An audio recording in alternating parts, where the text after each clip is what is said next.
নিজের হাতে দীঘার রথের সূচনা করলেন মুখ্যমন্ত্রী। সোনার ঝাড়ু দিয়ে ঝাঁট দিয়ে হলো শুভ সূচনা। রথের রশিতে টান পড়ল দীঘায়। পাহান্ডি বিজয় করেই রথে ওঠেন জগন্নাথ দেব।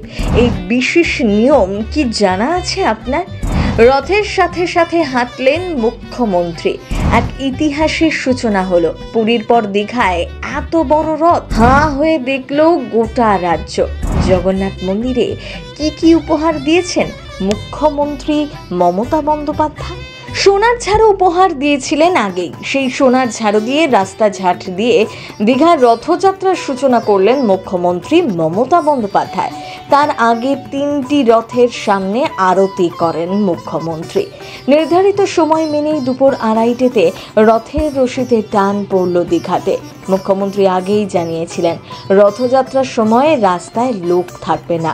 পদপিষ্ট হওয়ার সম্ভাবনা এড়াতে রাস্তার দুধারে ব্যারিকেড করা হয়। মুখ্যমন্ত্রী জানান, ব্যারিকেডের ওপার থেকে রথ দেখতে পাবেন সাধারণ মানুষ। সেই মতোই এগোয় রথ। রাস্তার দুধারে ভিড় জমান বহু মানুষ। প্রথমে সকালে জগন্নাথ, বলরাম ও সুভদ্রার রথের রশি বাঁধা হয়। পাট এবং নারকেল ছোবড়া দিয়ে তৈরি করা হয় এই রশি। ইসকনের সদস্য রাধারমন দাসের নেতৃত্বে রথে চড়ে বসেন বলভদ্র, জগন্নাথ এবং সুভদ্রা। করা হয় আরতিও, বাজানো হয় শঙ্খ।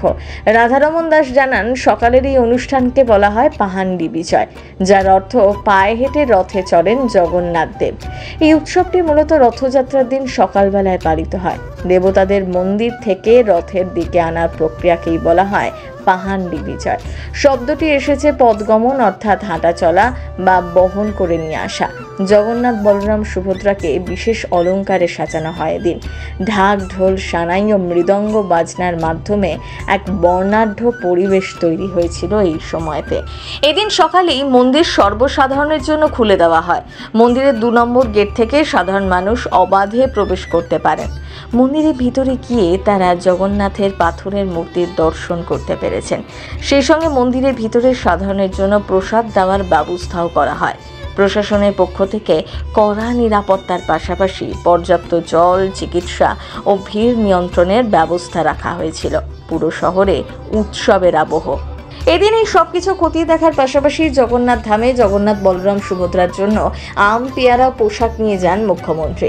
দীঘার জগন্নাথ মন্দিরের সেবায়তদের হাতে ফল ও পোশাকের ডালি তুলে দেন মুখ্যমন্ত্রী মমতা বন্দ্যোপাধ্যায়। ওল্ড দীঘায় জগন্নাথ দেবের পুরনো মন্দিরের এলাকাও ঘুরে দেখেন। রথের দিন দীঘা স্টেট জেনারেল হাসপাতালকে প্রস্তুত রাখা হয়। জগন্নাথ মন্দিরের ভিতর একটি অস্থায়ী স্বাস্থ্য শিবির ও 6টি স্বাস্থ্য শিবির খোলা রয়েছে। 2টি মোবাইল হেলথ ইউনিট ও 20টি লাইফ সাপোর্ট অ্যাম্বুলেন্সও প্রস্তুত রাখা হয়। হেলিপ্যাডে একটি এয়ার অ্যাম্বুলেন্স এবং একটি হেলিকপ্টার রয়েছে, যাতে কোনো বিপদ না ঘটে। সব কিছু মজুত দীঘাতে। প্রথম বাংলা ব্যুরো।